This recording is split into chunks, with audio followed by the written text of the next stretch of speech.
Okay, so we have Q2, week 4, and it's Tuesday.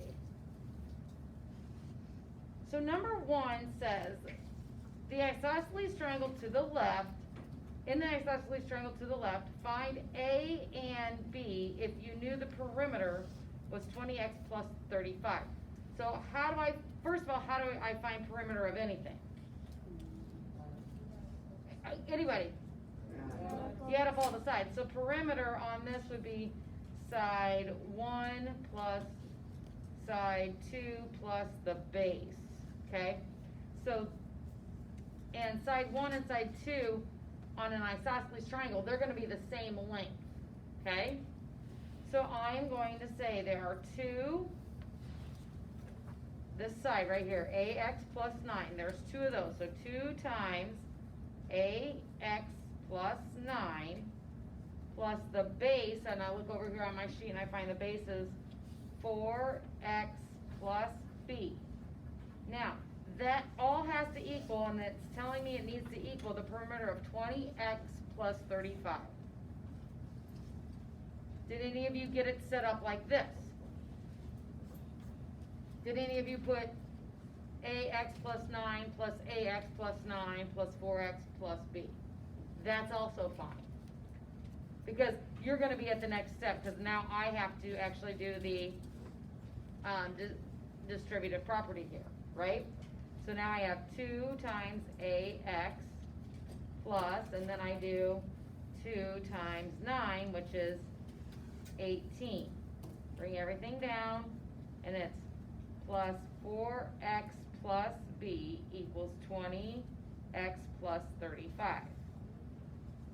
Okay, there's a lot going on here. Then I'm going to have to look at this and say, oh gosh, where do I start? Well, you're going to work with just like the same things. I can work with, I need to find A and I need to find B, right? With my A, I have an X. So I'm going to go underline anything else with an X. 4x, 20x. Okay, are you guys with me on that? Because they all have an X, they're all going to be working together. I'm going to put a stop around the 18, a stop around the B, and a stop around the 35. Why? Because those 3 will go together. Okay? So anything with the X will go together, the other ones will go together. Okay? So then I'm just going to write my 2ax plus 4x equals 20x.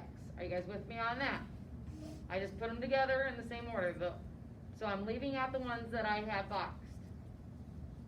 So then I need to solve. I'm going to take 4x and put it over here with my 20x.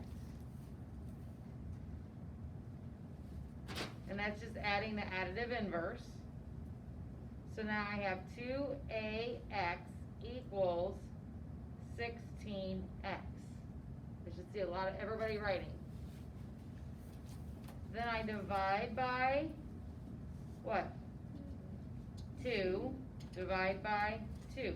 So now I have ax equals 8x. And it said I needed to solve for a. So how do I get x away from a? Do what? Yeah. So divide by x, divide by x. They cancel each other out here, and they cancel each other out here. So a equals 8. So I found out what a equals. Now, remember, I'm going to go back up here. I put a box around 18 plus b equals 35. I'm going to rewrite that. Notice I'm staying in the same blue pen so you guys know. 18 plus b equals 35. Draw my line, box up my b, subtract 18 from both sides because it's the additive inverse. These cancel each other out, and b equals 17. So then B equals 17. So basically you had to do two different types of equations in order to get A by itself and B by itself. Did anybody get it right? What? Awesome! Wait, I got the A right. I don't care, that's awesome. The A part's right, that's good. Deal. Go. I didn't even say that like that. No, I did it. Yeah, You did it totally. Okay, let's hear your way. Why don't you bring me your paper, Tyler? I did it early, super way. Okay. Added them up and then I just subtracted them. So let's hear. I do. So you have 20x plus 35, ax plus 9, ax plus 9, 4x plus b. And I just added them and subtracted them. So you added all your ax's, which would have been, what did you say this was then? Well, I knew that 20 minus 4 is 16, and then I just divided 16 by 2, so that's 8. Okay, so you said there were two ax, and then you took the 20. Guys, pay attention. Minus 4 is the 16x.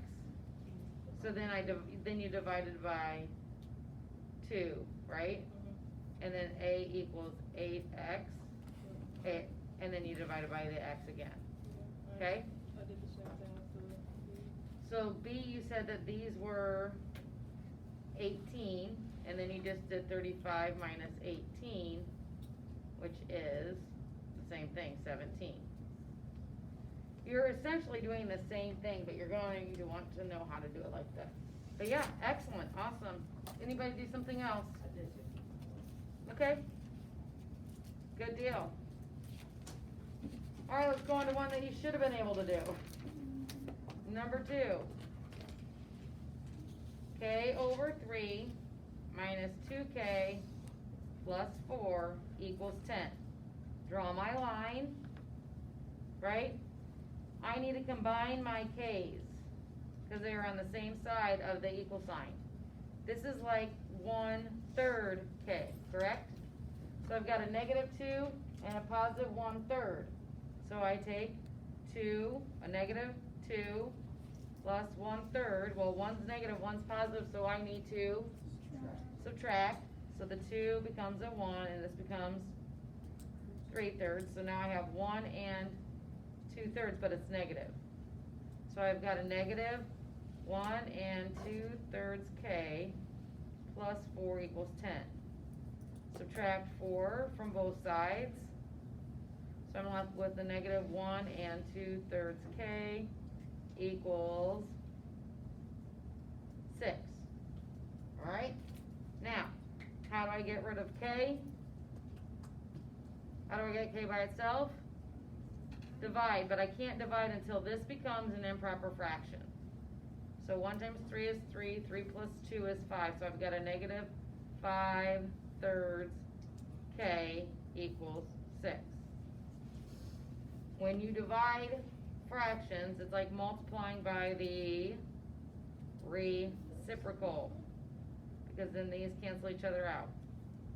So then if I multiply that side by 3/5, I need to multiply this side by 3/5, and it's a negative 3/5. So 3 times 6 is 18/5. A negative 18/5 becomes negative 3 and 3/5. So k equals a negative 3 and 3/5. Did any of you change this to an improper fraction right away up there? Go ahead. Do it. Oh. I don't know, somebody's trying to, I can't do anything about that right now, they just won't be able to do it. Okay. Thank you, guys. 3. In the problem to the left, if each tile costs 80 cents, how much change would you get back if you paid with two $100 bills? Well, how many tiles did we need yesterday? It was 192. So So 192 tiles times 80 cents each, so it'd be 0.80. I'm gonna hang out that 0, so I'm gonna bring it down. Then 8 times 2 is 16, 8 times 9 is 72, plus 1 makes 73. 8 times 1 is 8, plus 7 makes 15. I have 2 decimal places, so I need to come over to decimal places. So it's $153.60 for the 192 tiles. And it says I'm paying with 2 $100 bills. Do I have to show 100 plus 100 on my paper? No. You can just say 200. Now I'm gonna just say 200 minus $153.60. You can't see it. Oh, thank you. Make sure you're lining up the decimals. 0, then I have to do a lot of borrowing here. And it becomes a 4 decimal point, 6, 4. So I will get $46.40 in change. Those are some cheap tiles. If you go to Menards, tiles are not 80 cents a piece anymore, really, unless they're like really tiny tiles. Number 4. 33 is less than M minus 91. Draw your line. Box up the M. Add the additive inverse, which would be a positive 91. These cancel each other out. So 124 is less than M, but I want to rewrite it. M is greater than 124. Then, does it say we need to graph it? Nope, not for this one. Number 5, it says graph the inequality on the number lines. We have a negative 6 is greater than M. So I would say M is less than negative 6. Draw your number line. I'm gonna have, I don't know, negative 8, negative 7, negative 6, negative 5, negative 4, negative 3, negative 2. If it's less than, it's not equal to, so it's an open circle. And M is less than, so I point to the left.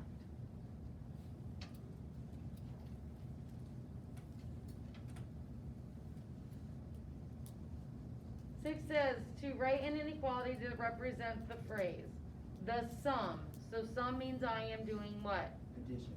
Adding of a number and 7. So the sum of a number plus 7.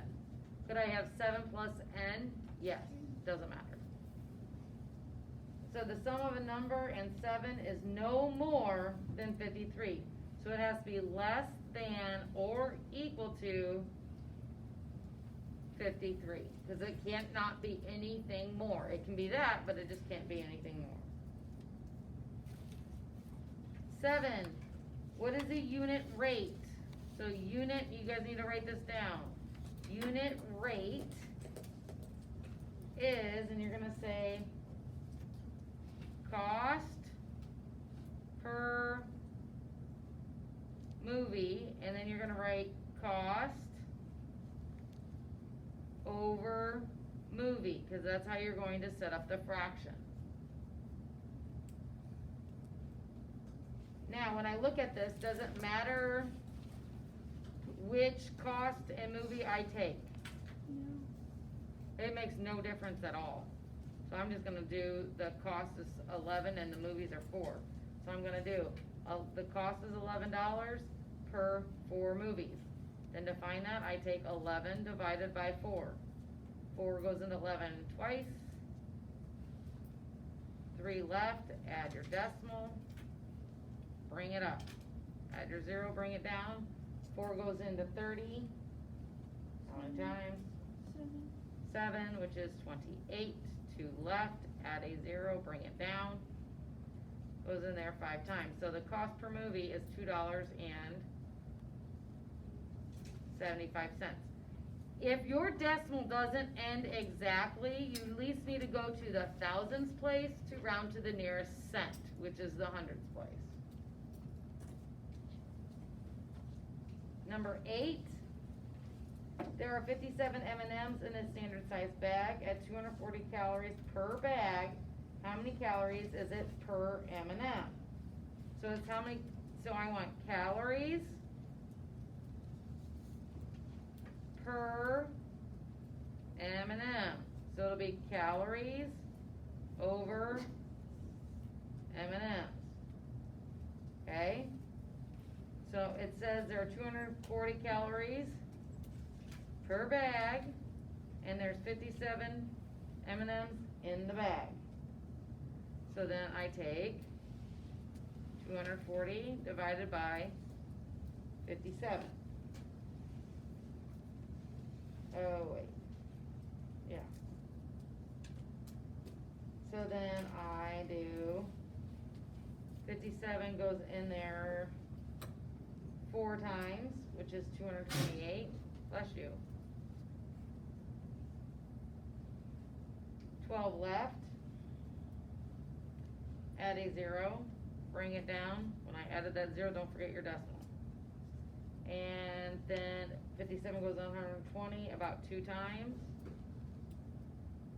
is 114. Left with 6. Add a 0. Goes in there once. So we want calories per M&M. So let's just round it to the nearest whole number. So 4.21 rounded to the nearest calorie would be 4, and then you want your label, calories per M&M.